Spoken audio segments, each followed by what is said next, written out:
खऱ्या अर्थानं तुमच्या आमच्या आयुष्याला जगण्याला एक संगीतमय आधार देणाऱ्या आशा भोसले या आपल्यात राहिलेल्या नाहीयेत। त्यांच्या पार्थिवाचं अंत्यदर्शन घेण्यासाठी सध्या त्यांच्या निवासस्थानी प्रचंड अशी गर्दी झाली आहे। अनेक दिग्गज या ठिकाणी येऊन गेलेले आहेत, त्यांनी दर्शन घेतलेलं आहे।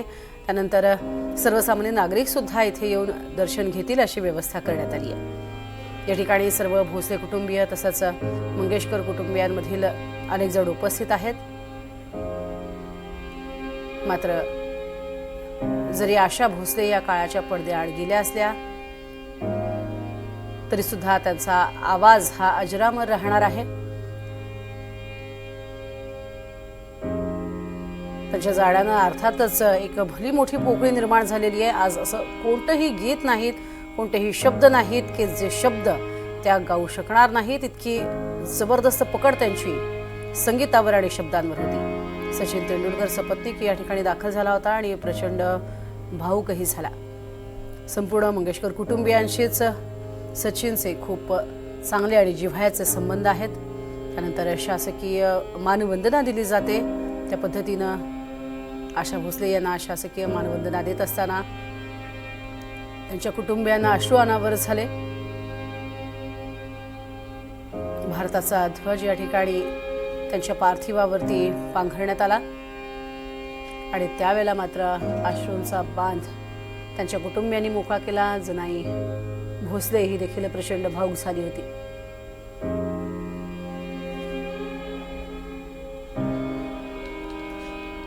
मुंबईमध्ये आता आशा भोसले संगीत अकादमी स्थापन केली जाणार आहे। आताची महत्त्वाची बातमी समोर येते। राज्य सरकार संगीत अकॅडमी स्थापन करणार आहे। आशाताईंचं स्वप्न होतं ते पूर्ण करण्यासाठी सरकारनं पुढाकार घेतलेला आहे आणि मंत्रिमंडळाच्या आजच्या बैठकीत हा सगळ्यात महत्त्वाचा आणि मोठा निर्णय घेण्यात आला आहे। हीच खऱ्या अर्थानं त्यांना आदरांजली ठरेल। यासाठीच सरकारनं मंत्रिमंडळामध्ये हा महत्त्वाचा निर्णय घेतला आहे। मुंबईमध्ये आता आशा भोसले संगीत अकॅडमी स्थापन केली जाणार आहे। स्वर्गीय आशा भोसलेंच्या दुःखद निधनानं आज महाराष्ट्राच्या मंत्रिमंडळानं त्यांना श्रद्धांजली वाहिलेली आहे आणि त्यांनी एक प्रकल्प सुरू करण्याची विनंती केली होती माननीय मुख्यमंत्री महोदयांना। तर तो प्रकल्प पूर्णतेला नेण्यासंदर्भात माननीय मुख्यमंत्र्यांनी त्यासाठी सूतोवाच केलेला आहे आणि राज्य सरकारच्या वतीने तो प्रकल्प पूर्ण केला जाईल। खऱ्या अर्थानं ही मानवंदना आहे। ज्या पद्धतीनं आपण बघतोय की ठाकरे कुटुंबियांचे सुद्धा खूप चांगले संबंध आणि चांगले ऋणानुबंध आशा भोसले यांचे होते आणि यावेळेला उद्धव ठाकरे, रश्मी ठाकरे दाखल झाले। आदित्य ठाकरे हे देखील त्या ठिकाणी उपस्थित होते आणि यावेळेला रश्मी ठाकरे यांना अश्रू अनावर झाले होते। त्यातच उपमुख्यमंत्री एकनाथ शिंदे हे देखील इथे पोहोचलेले आहेत। आशिष शेलार हे देखील त्यांच्या सोबत आहेत। त्याचबरोबरीनं मंत्रिमंडळातील आणि खास करून शिंदेच्या शिवसेनेतले सर्व महत्त्वाचे नेते हे सध्या तिथे उपस्थित आहेत। संजय शिरसाट हे देखील त्या ठिकाणी उपस्थित आहेत। शंभूराज देसाई हे देखील पार्थिवाचं अंत्यदर्शन घेण्यासाठी आलेले आहेत।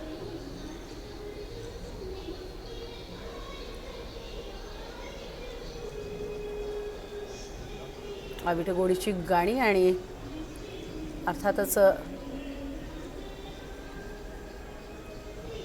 प्रत्येकालाच आपलंसं वाटणारं असं हे व्यक्तिमत्व आणि त्यातच राजकारण असेल किंवा इतर अनेक वेगवेगळ्या क्षेत्रांमध्ये देखील त्यांचा वावर हा तेवढाच महत्त्वाचा होता। सर्वच राजकीय नेत्यांशी आणि खेळाडूंशी हे त्यांचे चांगले संबंध होते, सौहार्दाचे संबंध होते आणि त्यामुळेच आपण बघतोय त्यांच्या पार्थिवाचं अंत्यदर्शन घेतल्यानंतर भोसले कुटुंबियांची उपमुख्यमंत्री भेट घेत आहेत। सांत्वनपर अशी ते भेट घेत आहेत। आशिष शेलार हे मात्र त्यांचे कौटुंबिक जिव्हाळ्याचे चांगले असे संबंध होते आणि त्यामुळे त्यांनी यापूर्वी सुद्धा अनेकदा उल्लेख केलेला आहे। त्यांची वारंवार भेट ही होत असे आणि त्यामुळेच त्यांच्या जाण्यानं अतीव दुःख होत असल्याचं आणि ते शब्दात मांडू शकत नाही आणि खऱ्या अर्थानं मी माझी श्रीमंती गमावली अशा स्वरूपात भावना या आशिष शेलार यांनी व्यक्त केल्या होत्या। त्यानंतर पार्थिवाचं अंत्यदर्शन घेण्यासाठी शिंदे शिवसेना गटातील सर्व प्रमुख नेते मंत्रीगण इथे सध्या उपस्थित आहेत. एक धगधगता सूर्य म्हणजे स्वतः लता दीदी आणि त्याच लता दीदींसमोर तितक्याच ताकदीनं आणि आपली एक स्वतःची ओळख निर्माण करणारं असं व्यक्तिमत्व म्हणजे त्याच मंगेशकर कुटुंबियांमधला एक तारा, एक रत्न आशा भोसले. आपल्या ताईसमोर आपली गायकी ही फिक्की वाटणार नाही याची पूर्ण खबरदारी घेत स्वतः आशा भोसले यांनी आपली एक स्वतंत्र ओळख ही निर्माण केली. ती ठसवली, रुजवली आणि जनसामान्यांच्या पर्यंत त्यांनी अगदी सहजी पोहोचवली. एक वेगळं अलौकिक असं कर्तृत्व असणारी अशी ही व्यक्ती आणि असं हे व्यक्तिमत्व आशा भोसले यांचं. तर आशा भोसले यांचे मानसपुत्र संगीतकार राहुल रानडे यांना आशा भोसले यांच्या निधनानं दुःख झालेले आहे. त्यांच्याशी बातचीत केली आमचे प्रतिनिधी मिलिंद भागवत यांनी.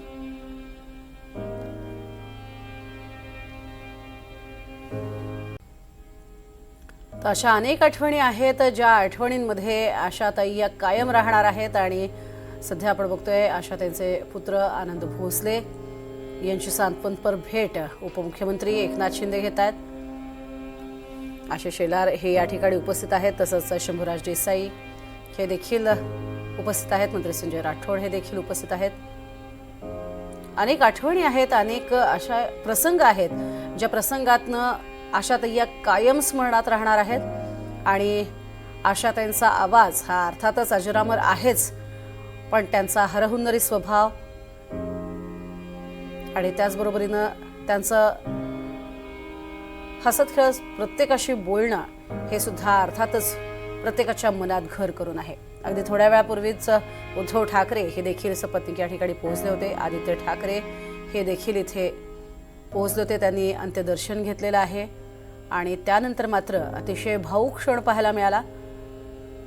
त्यानंतर आपण बघतोय एकनाथ शिंदे हे देखील इथे दाखल झालेले आहेत आणि आनंद भोसले यांची ते सांत्वनपर भेट घेत आहेत. मल्टिपल ऑर्गन फेल्युअर हे प्रामुख्यानं कारण दिलेलं आहे. मात्र 92व्या वर्षी त्यांनी अखेरचा श्वास घेतलाय. मंगेशकर कुटुंबातील ही अशी 5 रत्न की ज्या 5 रत्नांनी देशभरात आपला नावलौकिक कमवलाच, मात्र लता दीदी आणि आशाताई या दोघींनी मात्र जागतिक पातळीवरती आपला एक वेगळाच ठसा उमटवला. त्यांची ओळख ही कायमच अजरामर राहिलेली आहे आणि आजही त्यांचा आवाज हा आसमंतात दुमदुमतो आहे, घुमतो आहे. लता दीदींच्या बाबतीत सुद्धा हे शब्द वापरलेले होते स्वतः पु ल देशपांडे यांनी की काही झालं तरी जोपर्यंत सूर्य चंद्र तारे आहेत तोपर्यंत लहरींच्या माध्यमातून लता मंगेशकर यांचा आवाज हा कायम आसमंतात राहणार आणि त्याच पद्धतीनं आशा भोसले यांचा देखील आवाज हा कायम आसमंतात राहणार आणि तुमच्या आमच्यासारख्या रसिकांच्या काळजात मात्र तो कायमचा घर करून राहणार. खऱ्या अर्थानं एक वर्सटाईल व्यक्तिमत्व आणि वर्सटाईल आवाजाची देणगी असणारी अशी ही आशा भोसलेंची खरी ओळख. कोणत्याही संगीतकारांनी एखादा विषय द्यावा आणि त्या विषयाला साजेसं असं गीत अगदी सहजी आपल्या गळ्यातनं त्यांनी उतरवावं आणि इतकंच नव्हे तर एखाद्या लेखकाला हेवा वाटेल की मी लिहिलेल्या या शब्दांना खऱ्या अर्थानं धार, खऱ्या अर्थानं एक प्रेमाची हळवी बाजू असेल, एक गोडवा असेल, कधी मादकता असेल, कधी अंगावरती रोमांच उभे करणारे शब्द, अशा सगळ्या बाजूंनी आशा भोसले यांनी आपली गायकी ही कायम ठेवली आणि इतकंच नव्हे तर अगदी विदेशी भाषांमधली जी गायकी आहे ती सुद्धा त्यांनी आत्मसात करण्याचा प्रयत्न केला. त्याचा वापर हा आपल्या संगीतामध्ये आपल्या हिंदी चित्रपटसृष्टीला कसा होईल याचा सुद्धा त्यांनी प्रयत्न केला. कुठेही आपण कमी पडणार नाही, गायन क्षेत्रात याची पुरेपूर काळजी त्या घेत असत. शास्त्रीय संगीताची बैठक त्यांना अतिशय प्रिय होती, मात्र हिंदी चित्रपटसृष्टीमध्ये त्यांनी जो आपला ठसा उमटवला त्याला तोड नाही. कारण एकीकडे अक्षरशः धगधगत्या सूर्याप्रमाणे लता दिदी यांचा आवाज, त्या आवाजाची अखंड असणारी मागणी आणि त्याच आवाजातली गाणी ऐकण्याची सवय ज्या वेळेला लोकांना झालेली होती त्यावेळेला आशा भोसले यांनी अशा पद्धतीनं एंट्री केली की त्यातून त्यांनी स्वतःची एक वेगळी ओळख निर्माण केली आणि अर्थातच प्रत्येकाच्या काळजात घर करणारी, हृदयात घर करणारी अशी त्यांची ओळख ही कायम राहिली. कुठेही माझी मोठी ताई माझ्या समोर आहे त्यामुळे मी कशी गाऊ असा भाव त्यांच्या मनात नव्हता. तर ती सरस आहेच, पण त्याबरोबरीनं तिची बहीण म्हणून मी सुद्धा सरस आहेच हे दाखवण्याचा वारंवार त्यांनी प्रयत्न केला.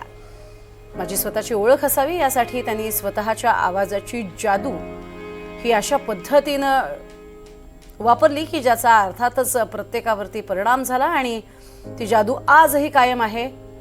गेली तब्बल 7 दशकं आपण त्यांचा आवाज जो आहे आणि त्यांची जी गीतं आहेत ती ऐकतो आहोत.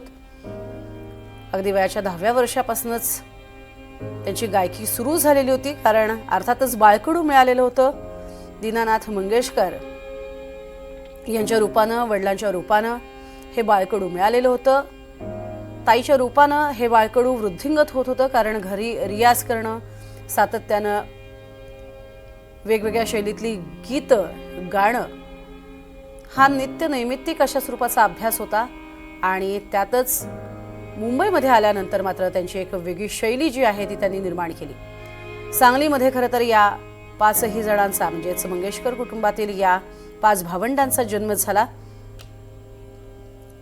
आणि त्यातील नावारूपाला आलेली ही अशी व्यक्तिमत्व की ही 5 रत्न जी संपूर्ण भारतासाठी एक उज्ज्वल आणि दैदिप्यमान असा इतिहास आहे. तर त्या गेलेल्या आहेत असं मी म्हणणार नाही, तर त्यांनी स्वर समाधी घेतली आहे असे उद्गार जे आहेत ते काढलेले आहेत एकनाथ शिंदे यांनी आणि त्यांनी भेटण्याची इच्छा व्यक्त केलेली होती असंही बोलून दाखवलंय.